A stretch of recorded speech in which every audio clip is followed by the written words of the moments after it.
I think it's extremely admirable that the Hollywood Foreign Press does give back. They have a lot of money, but they also do give a fair amount of it back philanthropically. One of the nice things about the HFPA is that they have a foreign perspective.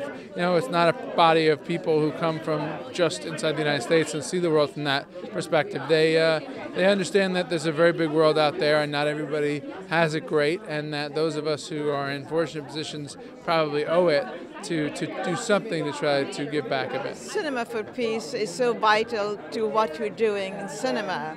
They encourage the world to think, they encourage the world to laws to change, regulations to be amended, and what they do is fantastic. I think the whole thing is great, and I think what Ben's been doing is amazing, and I'm just glad that we can sort of turn up and show support for it, really. I think giving back is something that should be a permanent state with all of us, so this is just a reminder of what I certainly feel like I'm doing all the time, my commitment to, well, certainly to V-Day and to the Congo. So I was delighted when I found out that tonight is honouring the ECI, Eastern Congo Initiative, which was begun by Ben Affleck, and I'm really just so grateful to him for the work that he's been doing. These evenings are important because they allow us to feel optimistic and positive, because it can be overwhelming, you know, when you're actually in the field, as I've been. I was in Bukavu 2 years ago, and when you see the mountain that needs to be climbed of work, that you know, we realise that it's not just about tonight, it's every single day, and it's about vigilance. One of the nice things about this is that the movies and the attention they generate have a lot of power, even if just to get people's attention. And so it's nice to periodically use that to point people's eyes towards some of the causes that are more important in the world, in particular here tonight for me, around Eastern Congo, where so many people are dying and suffering. You know, it's something that has become a cause in my life to try to help, and it's nice to be able to use my friends here in the press and attention from movies to try to help. You know, on behalf of the Eastern Congo Initiative, I am indeed honored to accept the Cinema for Peace Humanitarian Award. Yaka, thank you, and all you folks, thank you. It really does.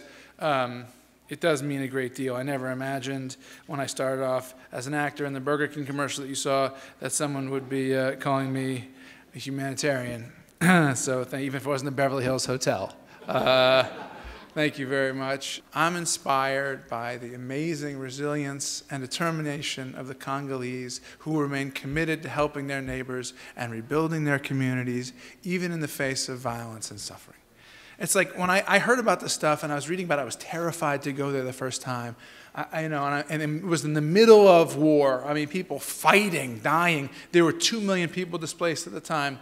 And we had a hard time crossing the border. It was very much, I would have felt like, you know, I don't know what, like some sort of adventurer if the stakes weren't so tragic and if I weren't so scared.